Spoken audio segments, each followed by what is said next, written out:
ಇನ್ನು ತಿಪಟೂರಿನಲ್ಲಿ SIR ಬಗ್ಗೆ ಉಂಟಾಗಿರತಕ್ಕಂಥ ಗೊಂದಲಗಳನ್ನು ಬಗೆಹರಿಸುವ ಹಿನ್ನೆಲೆಯಲ್ಲಿ ಒಂದು ಕಾರ್ಯಾಗಾರವನ್ನು ಹಮ್ಮಿಕೊಳ್ಳಲಾಗಿತ್ತು. ಸಾರ್ವಜನಿಕರಿಗಾಗಿ ಹಮ್ಮಿಕೊಂಡಂತಹ ಈ ಒಂದು ಕಾರ್ಯಾಗಾರ ಜನಸ್ಪಂದನ ಟ್ರಸ್ಟ್ ಹಾಗೆಯೇ ಜನಪರ ಸಂಘಟನೆಗಳ ಸಹಯೋಗದಲ್ಲಿ ನಗರದ ರೋಟರಿ ಭವನದಲ್ಲಿ ಈ ಒಂದು SIR ಅರಿವು ತರಬೇತಿ ಕಾರ್ಯಾಗಾರವನ್ನು ನಡೆಸಲಾಗಿರುವಂತಹದ್ದು. ಕಾರ್ಯಾಗಾರದಲ್ಲಿ SIR ಪ್ರಕ್ರಿಯೆಯನ್ನು ಅರ್ಥ ಮಾಡಿಕೊಳ್ಳೋದಕ್ಕೆ ಆಸಕ್ತರಿದ್ದ ನೂರಾರು ಮಂದಿ ನಾಗರಿಕರು ಕೂಡ ಇದರಲ್ಲಿ ಭಾಗವಹಿಸಿ ಇದರ ಪ್ರಯೋಜನವನ್ನು ಪಡ್ಕೊಂಡಿದ್ದಾರೆ. ಈ ಸಂದರ್ಭದಲ್ಲಿ ಮಾತನಾಡಿರತಕ್ಕಂಥ ಟ್ರಸ್ಟ್ ಅಧ್ಯಕ್ಷರಾಗಿರುವಂತಹ ಟೂಡಾ ಶಶಿಧರ್ ಅರಿವು ಕಾರ್ಯಾಗಾರವನ್ನು ಆಯೋಜಿಸುವ ಹಿಂದಿನ ಉದ್ದೇಶವನ್ನು ಪ್ರಸ್ತಾಪಿಸಿ ಅಭಿಪ್ರಾಯಗಳನ್ನು ಹೊರಹಾಕಿರತಕ್ಕಂಥದ್ದು. ಚುನಾವಣಾ ಆಯೋಗ ಹಮ್ಮಿಕೊಂಡಿರತಕ್ಕಂಥ ಈ ಒಂದು SIR ಪ್ರಕ್ರಿಯೆಯಿಂದಾಗಿ ಕ್ಷೇತ್ರದ ಯಾವೊಬ್ಬ ಮತದಾರನೂ ಕೂಡ ಹೊರಗುಳಿಯಬಾರದು ಹಾಗೂ SIR ಪ್ರಕ್ರಿಯೆಗೆ ಒಳಗಾಗ್ತಕ್ಕಂಥ ಜನಸಾಮಾನ್ಯರಿಗೆ ಅನುಕೂಲ ಆಗದಂತೆ ದಾಖಲಾತಿಗಳ ಲಭ್ಯತೆಯ ಜಾಗೃತಿಯನ್ನು ಮೂಡಿಸ್ತಕ್ಕಂಥದ್ದು. ಇದರಿಂದ ಹೆಚ್ಚು ತೊಂದರೆ ಅನುಭವಿಸುವಂತಹ ಏನು ಸಾಮಾನ್ಯರಿಗೆ ಅನಾನುಕೂಲ ಆಗದಂತೆ ದಾಖಲಾತಿಗಳ ಲಭ್ಯತೆಯ ಜಾಗೃತಿಯನ್ನು ಮೂಡಿಸ್ತಕ್ಕಂಥದ್ದು. ಇದರಿಂದ ಹೆಚ್ಚು ತೊಂದರೆ ಅನುಭವಿಸುವಂತಹ ಅಕ್ಷರ ವಂಚಿತರು, ಅಲೆಮಾರಿ ಆದಿವಾಸಿಗಳು, ದಲಿತರು, ಹಿಂದುಳಿದ ವರ್ಗದವರು, ಅಲ್ಪಸಂಖ್ಯಾತರು, ಮಹಿಳೆಯರು ಮತ್ತು ಹಿರಿಯ ನಾಗರಿಕರಿಗೆ ಹೆಚ್ಚಿನ ಅನುಕೂಲ ಒದಗಿಸ್ತಕ್ಕಂಥದ್ದು ಇದರ ಉದ್ದೇಶ.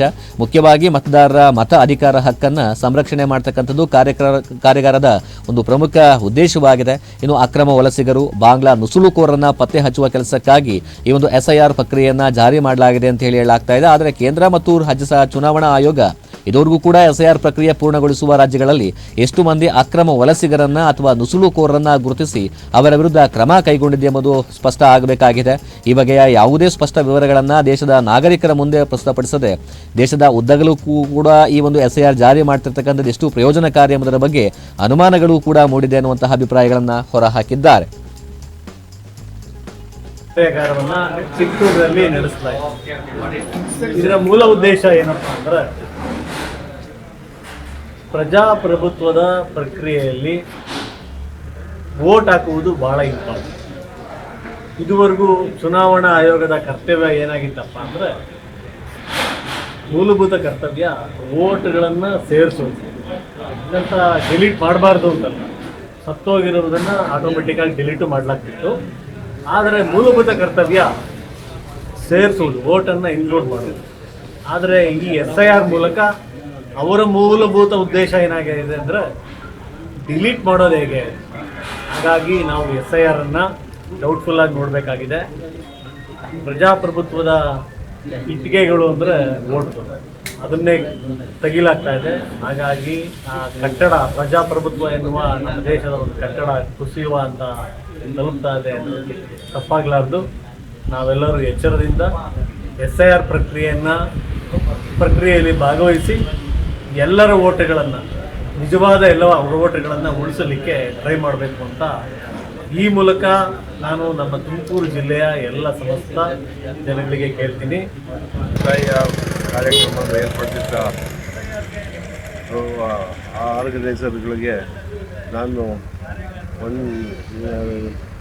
ನನ್ನ ಪರವಾಗಿ ಅವರಿಗೆ ಸ್ವಾಗತ ಹೇಳಿ ಒಂದು ಮಾತು ಏನೆಂದರೆ SIR ಪ್ರೋಗ್ರಾಮು ದೇಶದಲ್ಲಿ ಈಗ ಬಂದಿರೋದ್ರಿಂದ ನಮಗೆ, ನಮ್ಮ ಜನಗಳಿಗೆಲ್ಲರಿಗೂ ಒಂಥರ ವಿಧವಾದ ಒಂದು ತಲೆನೋವಾಗಿದೆ. ಈ SIR ಇಂದ ಯಾವ ದಾಖಲೆ ಕೊಡಬೇಕು, ಯಾವ ದಾಖಲೆ ಕೊಡಬಾರ್ದು ಅನ್ನೋದು ನಮಗೆಲ್ಲ ಒಂಥರ ಮೈಂಡಲ್ಲಿ ಡಿಸ್ಟರ್ಬೆನ್ಸ್ ಇತ್ತು. ಇವತ್ತು ಈ ನಮ್ಮ ಇವತ್ತಿನ ಪ್ರೋಗ್ರಾಮ್ ನೋಡಿ ನಮಗೆ ಅನ್ನಿಸ್ತು, ನಾವು ತಿಳ್ಕೊಂಡ್ರೆ ಅದು ಅರಿವು ನಮಗೆ ಬರುತ್ತೆ. ನಾವು ನಮ್ಮ ಡಾಕ್ಯುಮೆಂಟ್ ಏನೇನು ಕೊಡಬೇಕು ಅಂತ ವಿವರವಾಗಿ ಇಲ್ಲಿ ಕೊಟ್ಟಂತೆ ಈ ದಿನ ಕೇಂದ್ರ ಸರ್ಕಾರ ತೆಗೆದುಕೊಂಡಿರುವಂಥ SIR ವಿಚಾರವನ್ನು ಸಂಪೂರ್ಣವಾಗಿ ಯಾವ ರೀತಿ ನಾವು ಎದುರಿಸಬೇಕಾಗಿದೆ, SIR ಜಾಗೃತಿಯನ್ನು ನಾವು ಜನರಲ್ಲಿ ಹೇಗೆ ಮೂಡಿಸಬೇಕಾಗಿದೆ, ಅಲ್ಲಿ ನಮ್ಮ ಕರ್ತವ್ಯವೇನು, ವಿದ್ಯಾವಂತರ ಕರ್ತವ್ಯವೇನು ಅನ್ನೋದನ್ನು ಈ ಕಾರ್ಯಾಗಾರದಲ್ಲಿ ಮೂಲಕ ನಮಗೆ ತಿಳಿಸಿದ್ದಾರೆ. ನಾವು ನಮ್ಮ ಬೂತ್ನಲ್ಲಿ ಅಂದರೆ ಈ ಸಂಬಂಧಪಟ್ಟಂತೆ ದಾಖಲೆಗಳು ಯಾವ್ಯಾವ ಬೇಕಾಗಿದೆ, ಫಾರಮನ್ನು ಹೇಗೆ ತುಂಬಬೇಕು ಅನ್ನುವಂಥ ಎಲ್ಲ ರೀತಿಯ ಪ್ರಕ್ರಿಯೆಯನ್ನು ಜಾಗೃತಿ ಕರ್ನಾಟಕದ ಆದಂ ಪಾಷಾ ಆಗ್ಬೋದು, CB ಶಶಿಧರ್ ಆಗ್ಬೋದು, ಇಬ್ಬರೂ ಸಹ ನಮಗೆ ಭಾಳ ಅರ್ಥಪೂರ್ಣವಾಗಿ ತಿಳಿಸಿದ್ದಾರೆ. ಅವರಿಗೆ ನಾವು ಈ ಮೂಲಕ ಧನ್ಯವಾದ ಹೇಳ್ತಾ, ನಾವು ನಮ್ಮ ಬೂತ್ನಲ್ಲಿರುವಂಥ ಯಾವುದೇ ವ್ಯಕ್ತಿಯ ಒಂದು ಮತ ಚೋರಿ ಅಂದರೆ ವೋಟ್ ಚೋರಿ ಅಂತ ಹೇಳ್ತಿದ್ದಾರೆ, ಒಂದು ವೋಟ್ ಚೋರಿ ಆಗದ ರೀತಿ ನಾವು ನೋಡ್ಕೊತೀವಿ ಅಂತ ಈ ಒಂದು ಕಾರ್ಯಕ್ರಮದ ಮುಖಾಂತರ ಪ್ರಮಾಣ ಮಾಡ್ತೇವೆ.